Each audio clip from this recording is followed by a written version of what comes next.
What if the exact button on your router that's designed to make your Wi-Fi completely invisible is actually the thing putting your personal smartphone into a homing beacon for hackers? I mean, it sounds totally counterintuitive, right? Almost like a cruel joke engineered by some cybersecurity villain. Yeah, absolutely. Because we are so conditioned to believe that going off the grid or, turning on stealth mode is the ultimate defense. It really is. Mhm. Well, welcome to the deep dive. Today, we are taking a massive stack of documentation, research, and technical breakdowns, all centering around one single concept, which is network cloaking. Right.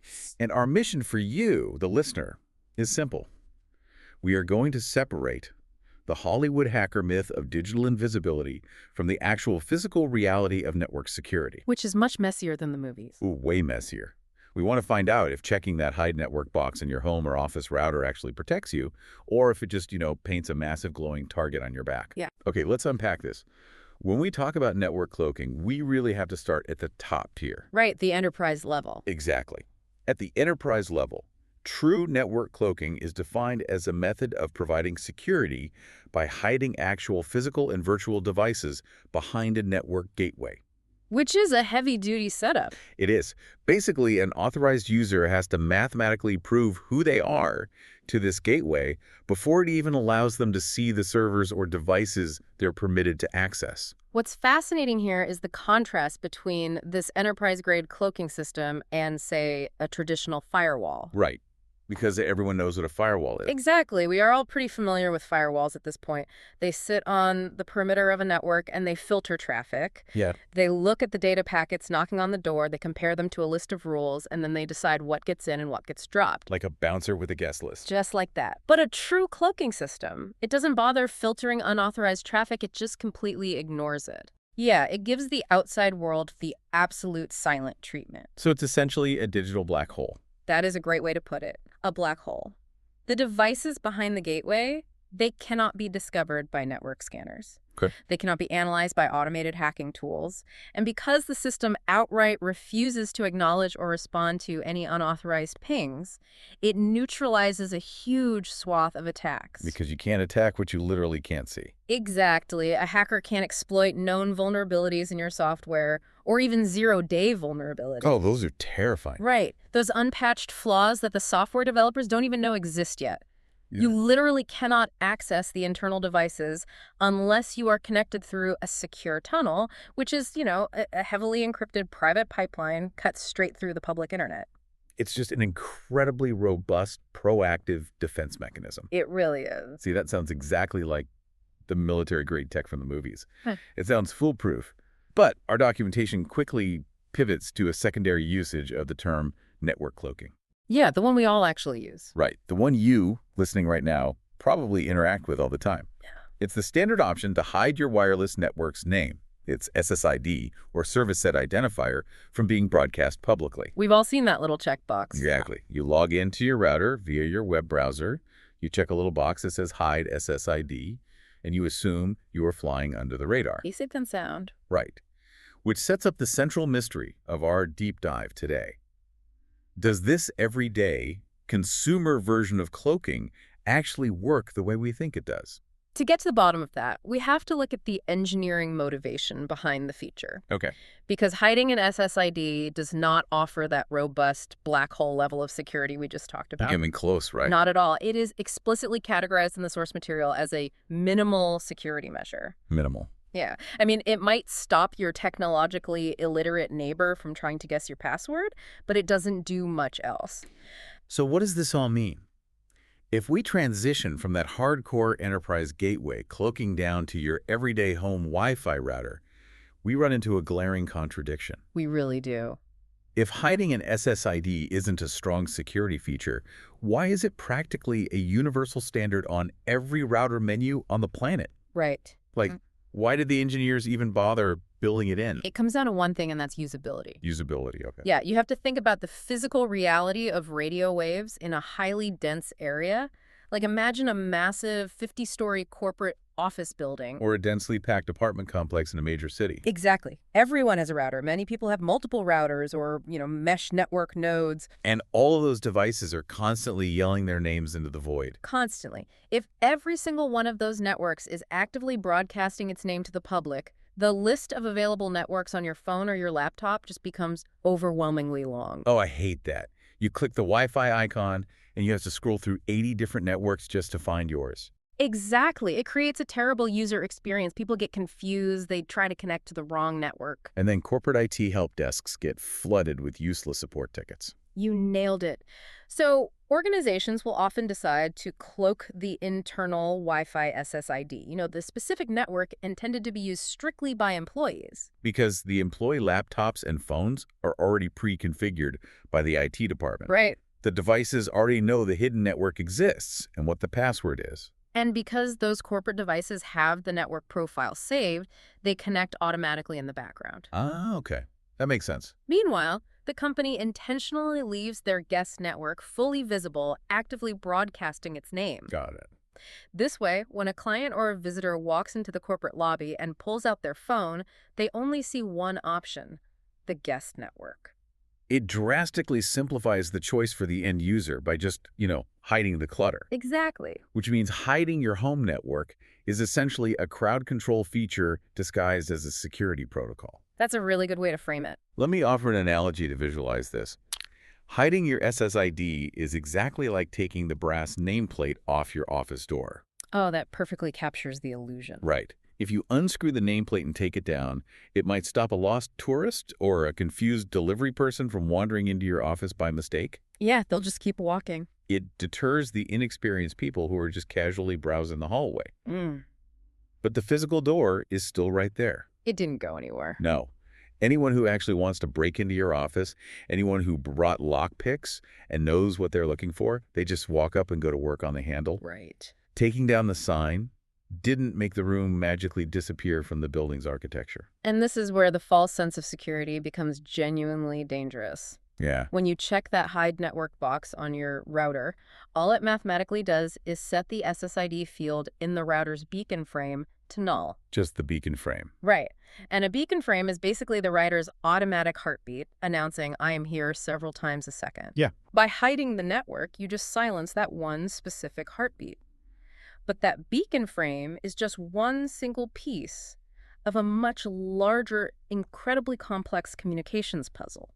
So the door is still very much there, and the network is still drawing plenty of attention to itself. Plenty of attention. Well, if the door is still there, just without a nameplate, how easy is it for an attacker to find it? Surprisingly easy. Because the technical flaws of hidden SSIDs are staggering once you look under the hood. The illusion of invisibility falls apart completely when you realize how devices actually have to talk to each other to maintain a connection. Yeah, we tend to think of Wi-Fi as a silent, invisible tether, but it's actually an incredibly noisy conversation. A very noisy conversation. And one built on a protocol, the 802.11 standard, that was fundamentally designed for reliability and connection speed, not stealth. Right. It is incredibly common for people not to realize how easily these hidden networks leak their true identities. Let's track the actual journey of your smartphone when you walk through your front door after work. Okay, let's do it. Because your router isn't constantly announcing itself with a beacon frame anymore, your phone has to do all the heavy lifting. Because the router is sitting in the dark, silent. Exactly. Yeah. So your phone has to send out what's called a probe request frame. It essentially calls out into the dark to see if the network is nearby. Right. And the unprotected information inside that probe request, the hidden SSID, Yep. your phone is literally shouting the secret name you tried to hide. And it forces the router to break its own silence. Oh, wow. Yeah, when the router hears your device asking for it by name, it has to answer. It sends back a probe response frame. And I'm guessing that frame also has the name in it. It sure does. That frame contains the SSID, along with other structural details about the network. So it's like playing Marco Polo, but both the seeker and the hider are forced to shout the secret password out loud every time they move. That's exactly what it's like. And the conversation doesn't stop there. Next, we have association request frames. Right, the handshake. Yeah, this is the formal handshake, where the router agrees to assign network resources to your device. And during this critical handshake, the SSID is transmitted yet again. The sheer volume of communication is high, But the system gets even more aggressively communicative with a fourth type of data packet. Oh, yeah, the reassociation request frames. Yeah. This one blew my mind. Reassociation requests happen when your device notices a stronger signal from a different access point on the same network. Right, like moving between rooms. Exactly. Say you walk from your living room, where the main router is, into your kitchen, where you have a Wi-Fi extender plugged into the wall. Right. Your phone naturally wants the fastest speed, so it switches to the closer kitchen node. But to request that new connection, it requires the transmission of a new SSID. Again, Take over. think about what that means in physical terms. Imagine your office building again. You use your security badge to swipe into the front lobby. That's your association request. But then, every single time you move from the hallway to the break room, or from the break room to your cubicle, the building security system forces you to shout your full name, your department, and your ID number at the top of your lungs just to keep the doors from locking on you. If we connect this to the bigger picture, the core vulnerability isn't just the fact that your phone and router are constantly shouting at each other. Right. It's exactly how they are shouting. When the SSID is transmitted in these various probe and association frames, it is displayed in clear text. Clear text, meaning a completely unencrypted format. Yes, it is not scrambled. It is not protected by complex cryptographic algorithms. Wow. It is entirely readable, plain English text. Anyone with a basic antenna who happens to intercept that radio wave can read the name of your network. That is wild. And this leads to a very striking, almost sobering reality check from our sources. We all know about WEP wired equivalent privacy. Oh yeah, WEP. It is an outdated, incredibly weak encryption standard from the late 90s. Yeah, security professionals have been begging people for over a decade to abandon WEP because anyone with a laptop and a YouTube tutorial can crack it in a few minutes. Exactly. WEP is essentially ancient history in tech years. It's the digital equivalent of locking your front door with a piece of string. It really is. But our research today explicitly highlights that even WEP provides vastly more security than simply hiding your SSE. I mean, let that sink in. Using a famously broken, fundamentally flawed encryption algorithm from the 1990s is still objectively better for your security than relying on network cloaking. Yeah.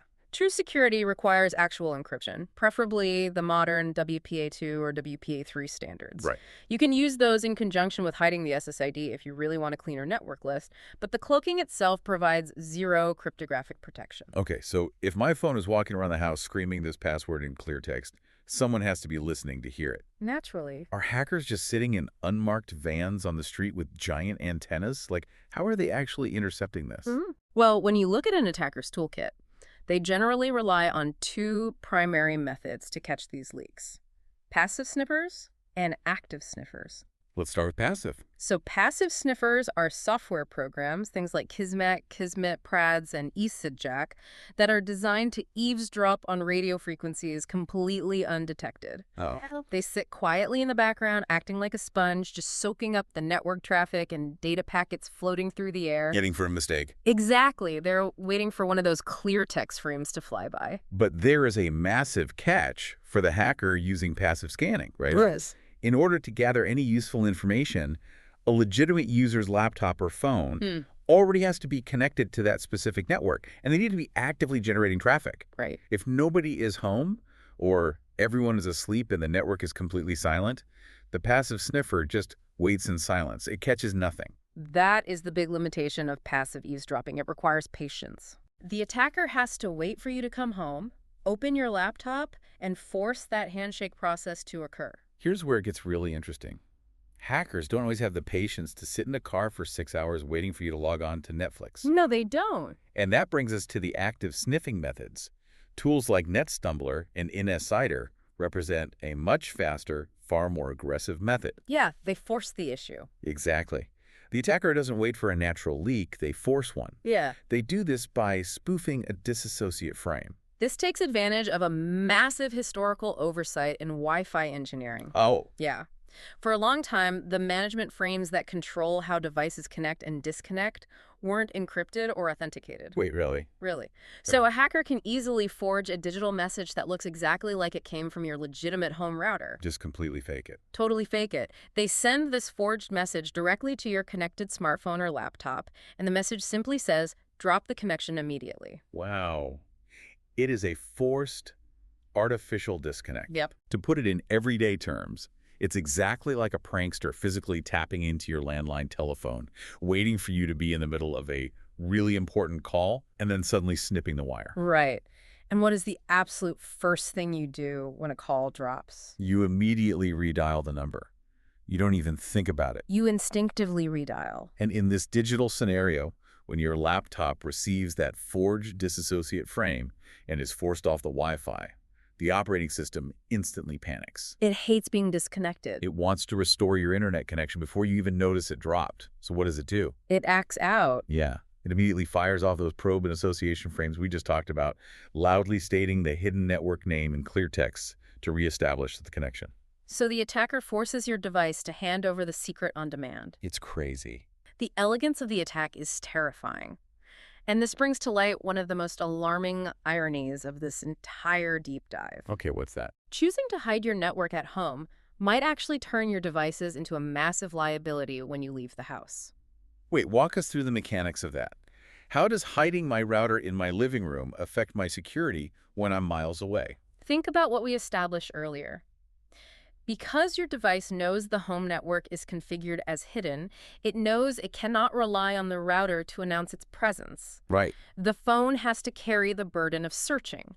As you walk down the street or sit in a coffee shop downtown, your device is constantly shouting out, "Are you there, hidden network? Are you there?" Oh my gosh. It is continually broadcasting your hidden SSID to the entire world, looking for a router that is miles away. So, by trying to hide your network at home to be more secure, you inadvertently turn your personal phone into a walking broadcaster that screams your home network's name wherever you travel. Wherever you go. That is wild. And to make matters worse, because your phone must actively probe for a hidden SSID, it becomes incredibly vulnerable to fake access points. Fake access points. Yeah.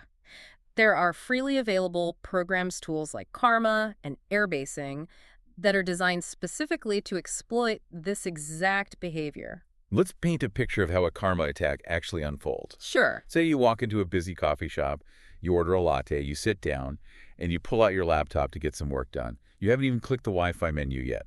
What is happening invisibly in the air around you? In those few milliseconds after you open the laptop lid, your computer's network interface controller wakes up and immediately starts looking for familiar networks. Right. It sends out a probe saying, "Is my hidden home network here?" Now, a hacker sitting 3 tables away is running Karma on their machine. Okay. Karma intercepts your laptop's desperate request and instantly crafts a malicious reply. It broadcasts back, "Yes, I am my hidden home network. Connect to me." It just seamlessly lies to the device. It lies perfectly. And because your laptop is hard-coded to blindly trust and immediately connect to that familiar hidden SSID it was actively searching for, it connects to the hacker's fake access point without throwing up a single warning screen. None at all. None. Now the attacker has secured a man-in-the-middle position. All of your web traffic, your passwords, your emails are flowing directly through the hacker's laptop before they hit the actual internet. The very feature you turned on for the sake of security is the exact mechanism the attacker uses to hijack your connection without you ever lifting a finger. Exactly. It's a complete betrayal of trust by the device. Okay, we have covered a tremendous amount of ground today. Let's bring this deep dive to a close. Sounds good. We started by looking at true network cloaking. The enterprise-level gateways that drop unauthorized traffic into a black hole and protect against zero-day exploits. The real deal. Yeah, that is real structural cryptographic security. But for you, the listener, we need to be absolutely clear. Clicking that hide network button on your home Wi-Fi router is largely just a usability trick. Yeah, it really is. It was designed to declutter lists of network names in crowded apartment buildings or corporate lobbies. It offers a dangerous false sense of security. Without a doubt. As we learned, the 802.11 Wi-Fi protocol is incredibly chatty.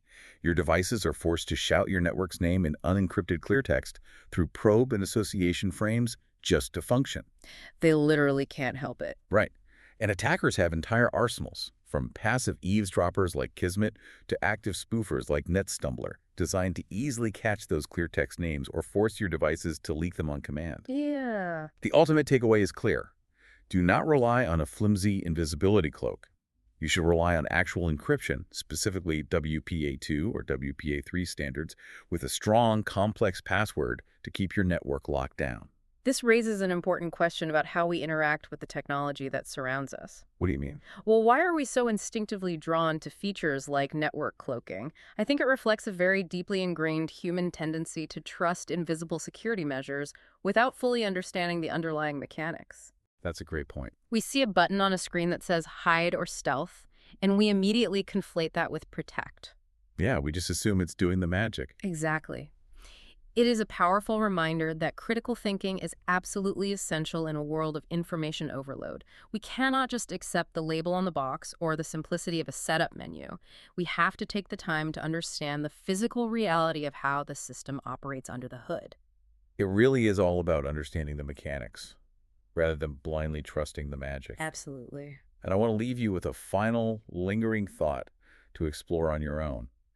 We just learned that by trying to make things convenient and invisible, our phones and laptops are programmed to blindly trust and continually search for hidden names. Yeah. They do this to the point where a fake access point like Karma can seamlessly hijack them while you're just sitting down with a cup of coffee. It's scary. So ask yourself, what other automatic convenience features in our daily technology features designed just to save us a few clicks or hide a bit of digital clutter are quietly sacrificing our security behind the scenes? It's definitely something to think about. Until next time, remember, taking the nameplate off the door doesn't stop anyone from turning the handle. Make sure the door is actually locked.